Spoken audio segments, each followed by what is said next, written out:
Bienvenidos a tu oración leal. Las palabras del profeta Ezequiel no son reliquias olvidadas ni ecos sin dirección. Son faros encendidos en medio de tormentas modernas, luces intensas que atraviesan los nubarrones de una humanidad confundida. Han cambiado las armas, los sistemas y las fronteras, pero no el corazón humano. Su voz profética, elevada desde una tierra desgarrada por el exilio, sigue hablando a un mundo que también está extraviado, que también está roto, que también se tambalea entre la violencia, la desesperanza y la idolatría moderna. No son frases muertas, sino llamas vivas. En tiempos donde la verdad parece relativa, donde las sociedades se debaten entre la ansiedad y el nihilismo, Ezequiel emerge como una trompeta espiritual que sacude las conciencias dormidas. Su mensaje no se limita a un pueblo del pasado, traspasa generaciones. Se alza como una antorcha entre las ruinas del alma contemporánea. Vivimos en una era de avances tecnológicos sin precedentes, pero con una crisis existencial sin resolver.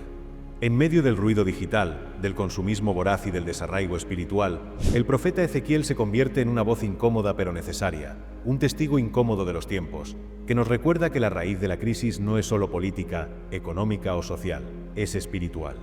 El corazón humano ha dejado de latir al ritmo de Dios, y en ese vacío laten guerras, corrupción, desigualdad y desesperanza. El mensaje de Ezequiel no es fácil. Es doloroso, confrontativo, pero también profundamente esperanzador. Nos recuerda que cuando Dios juzga, también lo hace con la intención de restaurar. Porque Dios no castiga para destruir, sino para sanar. Ezequiel fue llamado a profetizar en una crisis profunda. Israel había sido derrotado, su pueblo arrancado de sus hogares y llevado cautivo a Babilonia. La ciudad santa, Jerusalén, estaba profanada, sus muros derribados, su templo reducido a ruinas. Era mucho más que una catástrofe política, era una crisis espiritual. El templo no era solo un edificio, representaba la misma presencia de Dios entre su pueblo. La destrucción del templo provocó una conmoción existencial. La identidad del pueblo había sido sacudida hasta lo más profundo. Ya no solo se preguntaban por el futuro, sino por el sentido mismo de su fe. ¿Dios nos ha abandonado? ¿Tiene sentido seguir creyendo cuando todo lo que nos sostenía ha sido arrasado? La Babilonia del tiempo de Ezequiel no es muy distinta a la que enfrentamos hoy. Es símbolo de confusión, de opresión, de poderes que se erigen como dioses, de imperios que destruyen la fe y la dignidad humana. En este escenario, Dios llama a un hombre a hablar, a representar, a confrontar. Ese hombre es Ezequiel. Su vocación es tan radical como el mensaje que debe proclamar. Ezequiel no fue un profeta común. Fue llamado a encarnar su mensaje, a vivirlo en carne propia. Su vida se convirtió en una parábola continua, en un teatro profético cargado de simbolismo. No solo habló de parte de Dios, lo representó con su cuerpo, su silencio, su dolor. Dios lo llamó a ser centinela, atalaya, vigilante en la noche de un pueblo que ha cerrado los ojos. Se le ordena acostarse sobre su costado durante cientos de días, Ezequiel 4, para representar el sitio de Jerusalén. Se le manda cocinar su pan sobre estiércol, Ezequiel 4, 12, 15, para simbolizar la impureza del pueblo. Incluso se le prohíbe llorar públicamente por la muerte de su esposa, Ezequiel 24, 15, 27, porque su dolor debía reflejar el dolor divino ante la infidelidad del pueblo. Estos gestos extremos no eran caprichos divinos, sino llamadas de atención a un pueblo de corazón endurecido. Su cuerpo era su púlpito. Su obediencia era su protesta. Su silencio era su sermón. En un mundo que despreciaba el mensaje, Dios utilizó la vida del mensajero. Nos interpela. ¿Estamos hoy dispuestos a vivir el Evangelio con la misma radicalidad? ¿O preferimos una fe cómoda, sin sacrificio ni cruz? Pero hay una escena central en el libro que condensa toda la tragedia espiritual de Israel. La partida de la gloria de Dios del templo, Ezequiel 8:11. En una visión desgarradora, Ezequiel ve cómo la gloria del Señor, la manifestación visible de su presencia, se eleva del lugar santísimo, cruza el umbral del templo, se detiene sobre el monte de los olivos y se va. Es una salida lenta, casi como si Dios esperara un cambio, una súplica, una señal de arrepentimiento. Pero no la hay. Y entonces, el templo queda vacío. Jerusalén queda sin su luz. El abandono no es repentino, es progresivo. Dios no se va de golpe, se retira con dolor. Esta imagen nos confronta aún hoy. ¿Cuántas veces hemos expulsado la presencia de Dios, no por decreto, sino por indiferencia? La gloria que se va es el juicio más severo. No hay mayor tragedia que una religión sin presencia, que un templo sin Dios. Podemos tener estructuras, celebraciones, ritos, pero si la gloria se ha ido, todo es sombra. ¿Qué iglesia somos cuando Dios ya no se pasea entre los pasillos? ¿Qué sociedad construimos si excluimos al autor de la vida? Ezequiel no fue enviado para destruir, sino para despertar. Su mensaje, aunque duro, tenía una meta: la restauración. A partir del capítulo 33, tras el anuncio de la caída de Jerusalén, el tono cambia. Dios comienza a hablar de restauración. Promete buscar a sus ovejas perdidas, Ezequiel 34, sanar a las heridas, levantar pastores fieles y establecer un nuevo pacto. Esta esperanza no es ingenua, sino fundada en la misericordia divina. El juicio de Dios no es revancha, es cirugía. Corta lo enfermo para sanar lo que puede salvarse. Ezequiel proclama que, después del destierro, habrá un regreso. Después de la desolación, un renuevo. Después del juicio, la justicia. El mensaje se vuelve universal. Todos hemos vivido exilios, pérdidas, vacíos. Pero también todos estamos llamados a la restauración.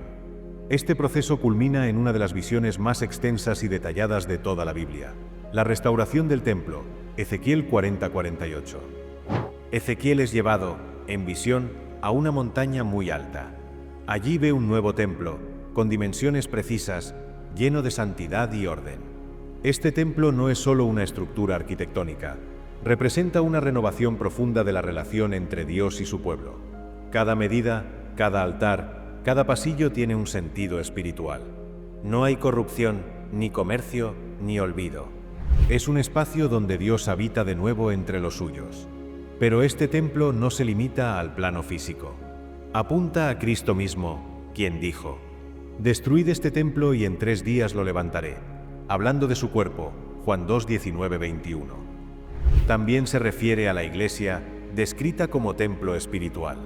También vosotros, como piedras vivas, sed edificados como casa espiritual para un sacerdocio santo. Primera de Pedro 2:5.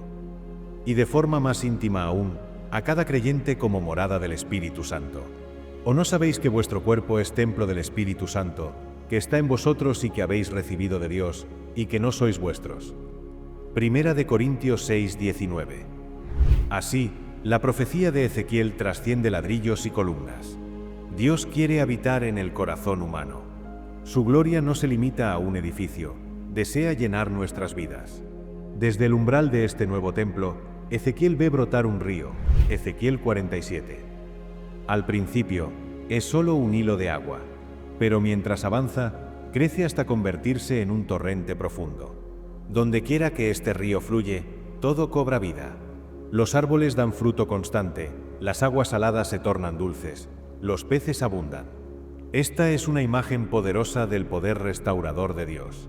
El agua que brota del templo simboliza al Espíritu Santo, que fluye para sanar a las naciones. Es una reversión del caos, una respuesta al exilio, una promesa de que donde Dios está, la muerte no tiene la última palabra. Ese río fluye también hoy. Es el mismo río de Pentecostés. Es el que renueva a la Iglesia, sana a los quebrantados, fecunda las tierras estériles de nuestras vidas. Es el mismo río descrito en Apocalipsis 22, que fluye del trono de Dios y del Cordero. Un anuncio de creación restaurada, de humanidad reconciliada. El libro concluye con la división renovada de la tierra entre las tribus. Pero lo más importante es el nuevo nombre de la ciudad, Adonai Chamma, que significa «El Señor está allí», Ezequiel 48:35. Esta es la meta de toda la historia bíblica.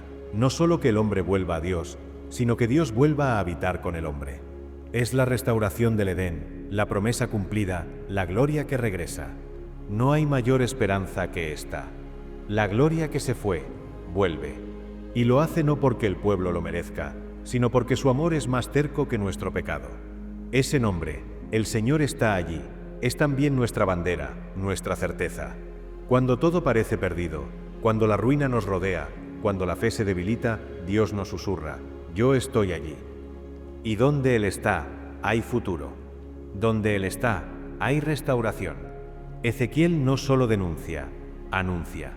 No solo advierte, consuela. Muestra que detrás del juicio hay redención, que, tras el valle de huesos secos, hay un ejército en potencia, que después del exilio viene el regreso, y que el Dios que se va también puede volver, si lo buscamos de verdad. Así concluye este mensaje, con un Dios presente, un templo restaurado, una tierra redistribuida con equidad y un río de vida que no se detiene. Todo esto no es solo futuro, es una invitación presente, una advertencia a las naciones, un llamado a los corazones, un clamor del cielo que aún dice: convertíos y vivid. Ezequiel 18:32. Porque todavía hay tiempo, porque Dios todavía quiere habitar entre nosotros, porque Él no ha terminado, y el mensaje sigue abierto. Mientras haya humanidad, habrá Ezekieles, voces proféticas que no se callan, que confrontan, que anuncian que sí, la gloria puede volver, y con ella, la vida.